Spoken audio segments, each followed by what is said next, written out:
Bonjour messieurs et mesdames les journalistes. Nous avons constaté depuis le week-end dernier que vous avez été agressé. Nous avons constaté par une vidéo qui est devenue virale. Pouvez-vous nous expliquer ce qui s'est passé et ce qui peut être à l'origine de ça, de cette agression que vous avez subie? Merci beaucoup. J'ai été victime d'une agression des jeunes visiblement manipulés qui faisaient des choses qu'ils ne comprenaient pas, principalement par deux personnes. Le premier, c'est un ancien député qui est arrivé sur les lieux d'exécution d'un jugement obtenu à bonne et due forme et qui a commencé à m'accuser, moi comme avocat, d'être l'auteur des faits d'exécution d'un jugement. Cela déjà a allumé les esprits de la population et de la jeunesse du coin qui m'ont pris déjà pour une mauvaise personne. Et la deuxième personne, c'est celui qui défendait la partie qui a perdu le procès.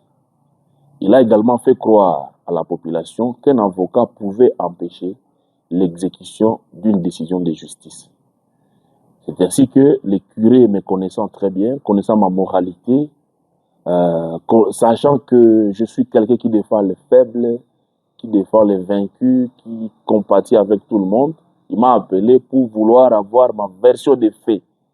Et lorsque je me suis rendu lorsque j'allais à la paroisse, pour lui donner ma version des faits et proposer des pistes et des solutions par rapport à la partie qui a perdu le procès, c'est comme ça que j'ai été pris à partie à l'entrée en fait de l'église.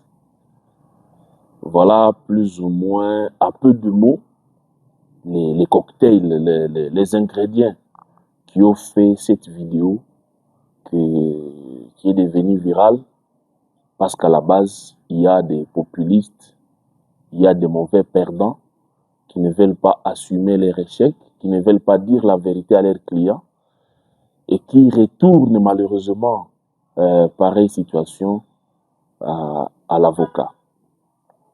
Alors, maître, les discours de Sokvidou, qu'est-ce qui peut être à l'origine de ça? Qu'est-ce qui s'est passé pour que vous arriviez à ce stade-là? Bon, d'abord, avant de répondre à votre question, moi, je voudrais quand même vous donner les faits. Parce que vous êtes des journalistes, vous devez vérifier. Et dans chaque situation qui nous arrive, comme habitants de la ville, comme citoyens de Butembo, nous devons tirer les leçons. Parce que ce qui m'arrive peut arriver à n'importe qui. Et c'est par la grâce de Dieu que je suis là, je suis vivant. C'est aussi par la grâce de Dieu. Comme vous l'avez vu, c'était des jeunes. Un seul coup de boxe de ma part pouvait me tuer, ces jeunes-là. Mais vous avez compris que je ne voulais pas en arriver là. Parce qu'aujourd'hui, même peut-être que moi qui suis victime, je serais même transformé en bourreau. Alors, les faits sont lesquels? Il y a une dame qui a acheté sa parcelle en 1987.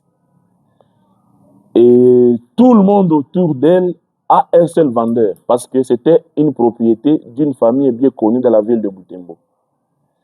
Et 10 ans après, un monsieur qui n'avait pas où résider à Butembo a sollicité et habité cette parcelle. Et comme vous le savez, à une époque, la location à Butembo, c'était même gratuit. Donc, quand vous avez plusieurs ménages, on pouvait facilement aider quelqu'un à occuper une maison. Alors, c'est ce monsieur-là qui a occupé et qui n'a jamais été propriétaire, qui a vendu à ceux qui occupent aujourd'hui.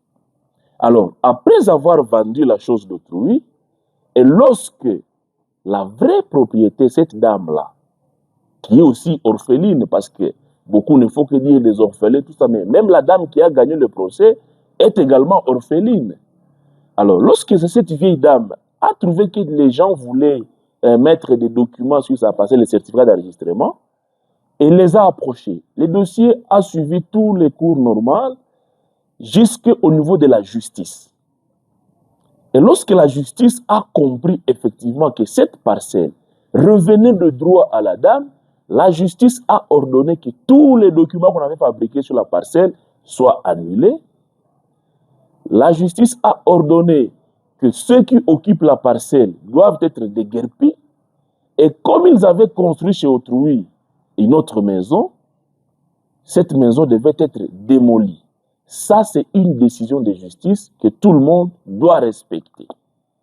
Et je le dis parce que ça peut arriver à tout le monde. Quelqu'un va à votre chose, vous allez à la justice, et si on ne fait pas attention, des gangsters, anciens députés soient-ils, vont maintenant commencer à s'interposer, à poser des actes de rébellion, et ça, même vous et moi, on ne peut pas tolérer. On ne peut pas tolérer que cette ville soit gérée par des gangs. Sinon, ça devient la jungle, ça devient encore pire. Donc, c'est ça plus ou moins les faits. Et tout ce que je vous dis, on peut le vérifier en dehors même de moi. On peut retrouver le premier vendeur de la parcelle, on peut contacter les vendeurs de ceux qui occupent, il vous dira qu'il n'a jamais acheté. Donc, les faits sont clairs. Maintenant, les conseils de la partie adverse devraient normalement initier une action où ils se retournent contre leurs vendeurs. Malheureusement, au lieu de le faire, ils s'entêtent et il dit des choses qui n'existent même pas droit à ces gens-là. Et voilà où nous en sommes. Et ça, c'est vraiment très dangereux si nous pouvons laisser désormais des gangs diriger cette ville. Et j'en profite pour répondre à cet ancien député qui a fait 5 ans sans même faire une seule proposition de loi ou même une révision des lois qui existent. Ce député-là a dit que moi, comme avocat, j'aurais dû organiser une conciliation plutôt que de laisser faire une exécution. Je pense que vous devez aussi comprendre le principe. En droit, les parties doivent négocier avant d'aller à la justice ou avant que les jugements ne sortent. D'ailleurs, c'est biblique. Vous le savez très bien comme chrétien, s'il y en a parmi vous, mais au moins les chrétiens le savent, il est clairement dit que lorsque vous sentez que vous avez un problème avec quelqu'un, vous devez le voir avant d'aller à la justice. Parce que la décision qui vient du tribunal, tout le monde doit la respecter. Parce que c'est rendu au nom de toute la République. Mais quelqu'un qui se prend pour je ne sais qui, se permet de dire, moi j'ordonne, ne faites pas ça, ne faites pas ceci, telle personne c'est une mauvaise personne, et ça c'est dangereux. Donc on ne peut pas laisser des gens sans foi ni loi, les gens qui ne font que s'aimer à nos troubles, les gens qui pensent qu'à chaque occasion, il faut se faire aimer même par des voies illicites par la population parce qu'on veut se faire élire, et ça c'est dangereux parce que on risque de détruire nous-mêmes notre propre vie. Donc voilà un peu la situation. Et je voudrais dire que les leçons à tirer, nous devons les tirer. Ce qui est arrivé, mais nous devons tirer quand même des leçons pour que pareille chose ne puisse plus jamais se reproduire. Alors, Maître Yannick Anzira, à votre niveau, vous avez visiblement identifié les auteurs intellectuels, même ceux qui opposaient l'acte sur vous.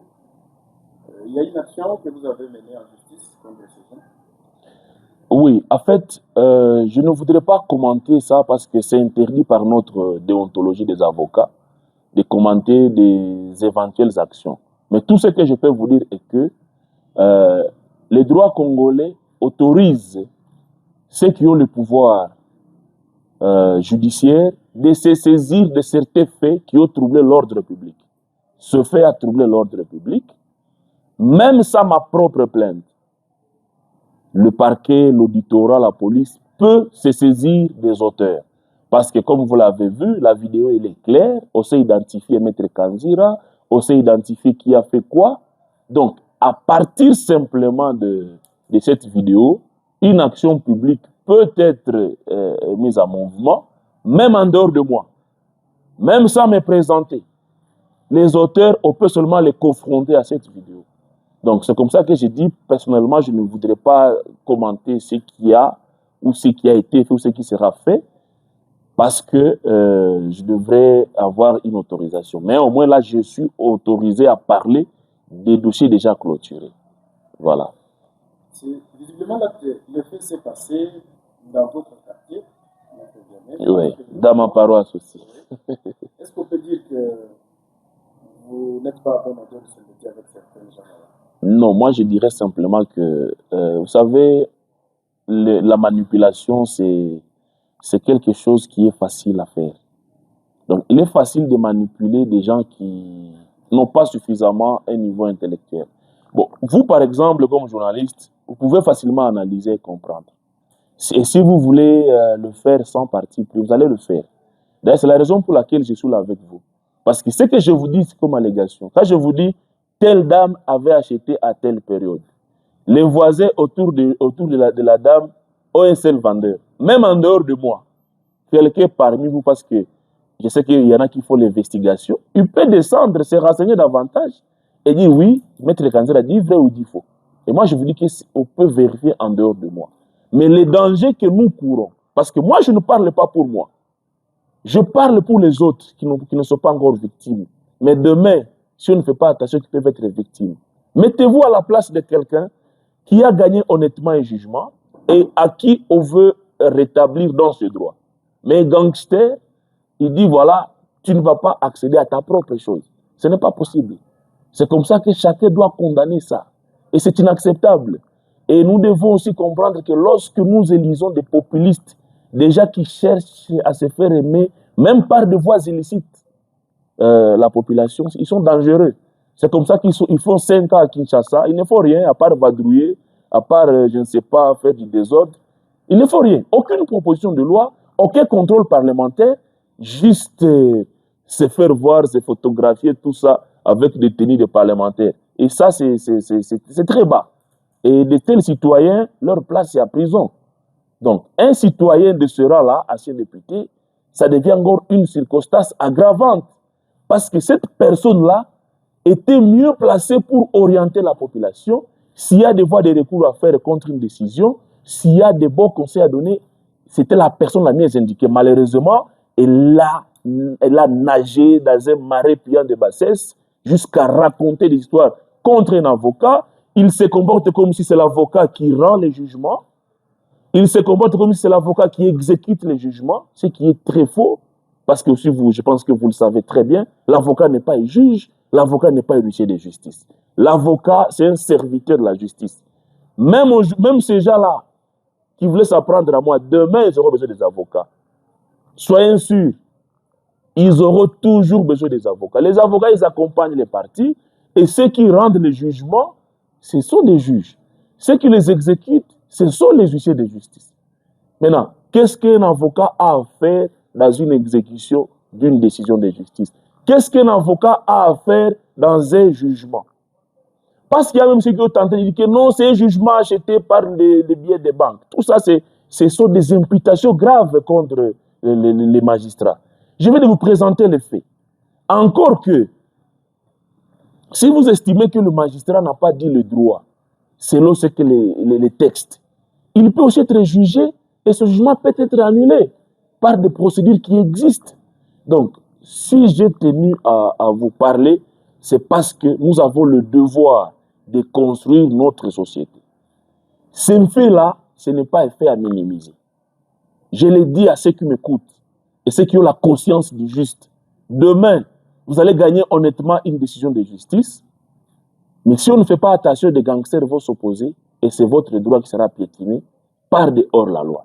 Et ça, je le dis, toute personne normale doit dénoncer et doit condamner. Et quand ça vient des anciens députés, quand ça vient des juristes qui devraient expliquer les procédures aux justiciables qui n'ont pas fait le droit, ça devient encore des circonstances aggravantes. Comment appréciez-vous les messages de compassion que vous appréciez sur la toile? Sur la toile, je peux dire qu'à 99%, la population me soutient. Parce que je suis parmi les citoyens le plus honnête, le plus engagé pour la défense des droits. Vous connaissez ma vie. Je suis compatissant, je rends visite aux orphelins, aux veuves, tout ça. Je défends les opprimés. J'ai même été le seul, et je vous mets au défi de vérifier cette information. Dans cette ville de Butembo, j'ai été la seule personne qui a même osé lever le ton contre l'M23 en écrivant à la CPI, aux Nations Unies et à l'Union européenne. Je vous mets au défi, vous pouvez vérifier. Nous, on ne se bat pas pour nos intérêts personnels. Nous, on ne fait pas des combats juste pour se faire voir, non. nous, on s'est dit comment on peut faire pour bâtir une nation forte. Comment on peut faire pour que les droits de chacun soient respectés. Ça, c'est notre combat. Et ça, c'est notre vocation, c'est notre mission. Et pour moi, c'est même un test de fidélité à moi-même et à mes valeurs. Donc, ces gens-là, qu'ils sachent qu'ils ne vont pas nous faire peur. Si nous n'avons pas peur d'affronter des bandits comme les M23, il ne faudrait pas qu'ils pensent que c'est eux qui vont nous faire peur. Non. Nous, on ne va pas laisser, on ne va pas accepter que cette ville se transforme à une ville gérée par des gangsters. Ça, c'est très dangereux contre tous les citoyens. Je sais qu'il y en a qui sont contents, j'ai aussi des ennemis, même ceux à qui je ne dois rien. Ça a fait plaisir à certains, ils ont ri. Mais qu'ils sachent que ce qui m'est arrivé peut arriver à tout le monde. Et le mal devait être combattu par tout le monde. Voilà. Oui, alors maître, dans votre carrière, self-défense n'est pas autorisée puisque vous étiez agressé, disons, les mots agressés aux enceintes de l'église. Hein. Pourquoi vous ne voulez pas faire self-défense? Je pense que je n'ai pas fait ça comme je vous ai dit. J'étais agressé par des gens qui prennent des tololo. Les gens qui n'ont même pas mangé peut-être même le matin. Je vous dis, un seul coup de boxe de ma part bien chargé pouvait tuer ces délinquants. Un seul coup. Je pouvais tous les assommer et aujourd'hui, je serais maintenant présenté comme un criminel. Pendant que c'est moi qui étais agressé. Et je vous précise que la légitime défense en droit, c'est que vous devez repousser une agression injuste par le moyen proportionnel. J'ai reçu des coups, oui, mais que j'ai pu endurer. Mais peut-être que s'il y avait eu un coup beaucoup plus, je ne sais pas comment le dire, peut-être que dans l'ultime des espoirs, je pouvais faire autre chose. Mais je savais que tout ce qu'il faisait, c'est condamnable, mais que je pouvais résister. Voilà, donc. Et surtout que, vous me voyez, non? Et vous avez vu la vidéo. Un seul coup de boxe, même ma main, c'est même la tête d'une personne. Peut-être qu'il y aurait des dégâts plus graves. Et je sais que maintenant, moi qui ai été victime, je serai maintenant aujourd'hui présenté comme un bourreau. Donc, bref, j'ai été agressé, comme je vous ai dit, par des gens qui ont été manipulés, instrumentalisés et qui aujourd'hui sont en train de se repentir. Ils demandent pardon. Ils m'appellent tout le temps parce qu'ils réalisent les torts dans lesquels on les a impliqués. Donc pour vous, vous recevez le pardon sincèrement du fond de votre cœur ou le dossier va se poursuivre? Moi, j'ai déjà pardonné. Mais le pardon n'efface pas les crimes qui ont été commis. Il n'y a que le ministère public qui peut apprécier l'opportunité de poursuite. Et ça, c'est ce que vous devez comprendre aussi. Ce n'est pas parce que moi, je pardonne que les faits commis sont effacés. Non. Le pardon, c'est à mon niveau personnel. Et le reste, c'est au pouvoir public d'apprécier ce qui peut être encore fait. Merci, maître. Qui fait par tout